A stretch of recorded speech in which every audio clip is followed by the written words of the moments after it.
100 days ஆக்டிவிட்டியில் இன்றைக்கி டே 49. இது பேர் டாட் மேட்ரிக்ஸ் கேம். அதாவது நம்பர்ஸ் வந்து இந்த சைடு ரெட் கலர்லேயும் இந்த சைடு ப்ளூலேயும் எழுதியிருக்கேன். இப்போ டாட்ஸ் பார்த்திங்கன்னா 2 ப்ளூ 1 ரெட் இருக்குது. ஸோ 2 ப்ளூ 1 ரெட் அது எங்கே இருக்குதுன்னு கரெக்டாக பார்த்து வைக்கணும். ஸோ இந்த கார்டில் பார்த்திங்கன்னா 5 ப்ளூ 4 ரெட் அது எங்கே இருக்குதுன்னு பார்க்கணும். So 4 red and 5 blue. So குழந்தைங்க வந்து நல்லா திங்க் பண்ணி கான்சென்ட்ரேட் பண்ணி இந்த ஆக்டிவிட்டி பண்ணுவாங்க. 4 வயசுக்கு மேலே உள்ள குழந்தைங்களுக்கு இந்த ஆக்டிவிட்டி ட்ரை பண்ணி பாருங்கள்.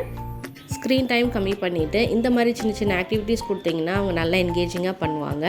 டே 1லேருந்து உள்ள ஆக்டிவிட்டீஸ் எல்லாமே 2.5 வயசுக்கு மேலே உள்ள குழந்தைங்க பண்ணுற மாதிரி தான் போட்டுட்ருக்கேன். ஸோ இந்த சம்மர் ஹாலிடேஸில் இந்த மாதிரி சின்ன சின்ன ஆக்டிவிட்டீஸ் கொடுங்க.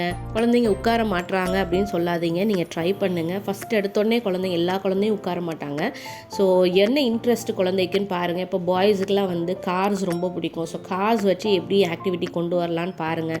நம்ம பேஜ்லேயே நிறைய ஆக்டிவிட்டீஸ் போட்டிருக்கோம், அதில் ரெஃபரன்ஸ் எடுத்துக்கோங்க. அதை உங்கள் குழந்தைக்கு ஏற்றபடி மாடிஃபை பண்ணி பண்ணுங்கள். இதே ஆக்டிவிட்டி தான் ரெப்ளிகேட் பண்ணணும்னு கிடையாது. இதை நீங்கள் எப்படி உங்கள் குழந்தைக்கு இன்ட்ரெஸ்ட்டுக்கு ஏற்ற நீங்கள் வந்து DIY வீட்டில் பண்ணுங்கள். ஸோ இந்த ஆக்டிவிட்டி உங்களுக்கு பிடிச்சிருந்ததுன்னா கண்டிப்பாக ஃபாலோ பண்ணுங்கள். ஃப்ரெண்ட்ஸ் அண்ட் ஃபேமிலிக்கும் ஷேர் பண்ணுங்கள். தேங்க்யூ. Happy parenting.